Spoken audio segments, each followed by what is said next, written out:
namo budaya dan salam kebajikan bagi kita semua. Perkenalkan, nama saya Mika Gabriela Barahama dengan NIM 70521028. Pada saat ini, saya akan mempresentasikan hasil studi kasus yang bersangkutan dengan materi psikologi umum. Baiklah, pada contoh studi kasus ini, saya mengambil contoh dari diri saya sendiri. Pada saat ini, saya seorang remaja yang memiliki emosi yang labil atau bisa dibilang mudian. Seringkali saya menimbulkan emosi negatif, seringkali juga saya menimbulkan emosi positif. Emosi negatif yang saya ciptakan adalah menjadi seseorang yang kasar dalam bertutur kata maupun dalam tindakan. Emosi positif yang saya timbulkan ialah misalnya berbagi kasih dengan sesama, atau ketika dalam membuat suatu hal saya mengusulkan ide yang kreatif dan juga yang bermakna. Saya menyadari bahwa jika saya marah dan menimbulkan emosi negatif, saya harus cepat-cepat meredamnya, karena jika tidak, maka saya bisa menghancurkan diri saya sendiri.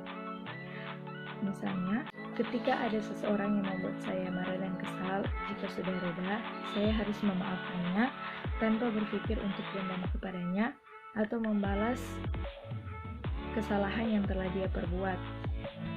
Sekarang, perlahan-lahan, saya belajar untuk mengontrol emosi saya, agar emosi saya tidak merugikan saya di masa depan yang akan datang.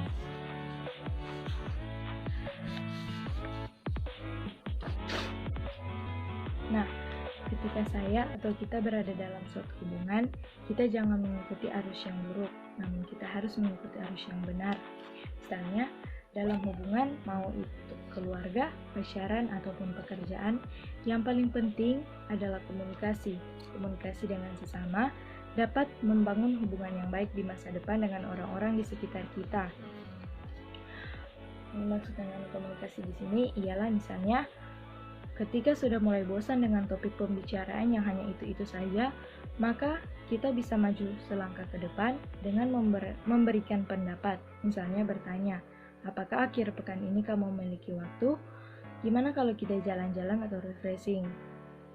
Karena jika kita stuck di satu tempat tanpa berani untuk berkembang, maka kita akan cemas sendiri.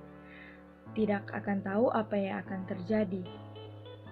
Karena dengan kita memiliki hubungan yang baik, maka relasi kita dengan orang lain akan baik di masa yang akan mendatang, dan akan menjadikan hidup kita berarti atau bermakna.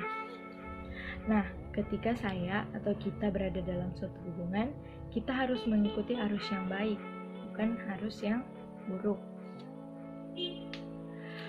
Karena dalam hubungan itu, mau itu tentang keluarga, pacaran, ataupun pekerjaan, yang paling penting adalah komunikasi. Karena komunikasi dengan sesama dapat membangun hubungan yang baik di masa depan, dengan orang-orang di sekitar kita tentunya. Misalnya ketika sudah mulai bosan dengan topik pembicaraan yang hanya itu-itu saja, maka kita bisa mengambil langkah lebih maju ke depan dengan memberikan pendapat. Misalnya bertanya, apakah akhir pekan ini kamu memiliki waktu? Gimana kalau kita jalan-jalan atau refreshing? Nah, jika kita stuck di suatu tempat tanpa berani untuk berkembang, maka kita tidak akan tahu apa yang akan terjadi ke depan dan kita pastinya akan cemas.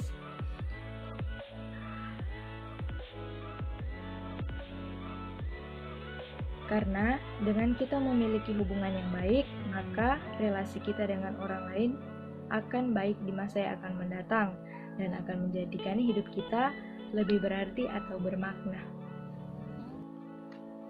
Saya yakin dan percaya kita sebagai anak-anak remaja yang kuat dan kreatif, kita sama-sama bisa merubah kehidupan kita menjadi lebih baik dan membuat hidup kita menjadi lebih bermakna.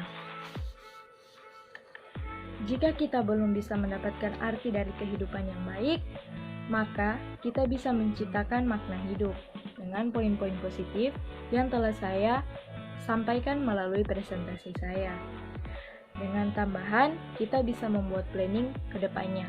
Misalnya, saya membuat goals ke depannya saya untuk menjadi seperti apa, namun dalam hal yang positif. Demikianlah hasil dari presentasi saya. Jika ada kesalahan, mohon dimaafkan. Terima kasih.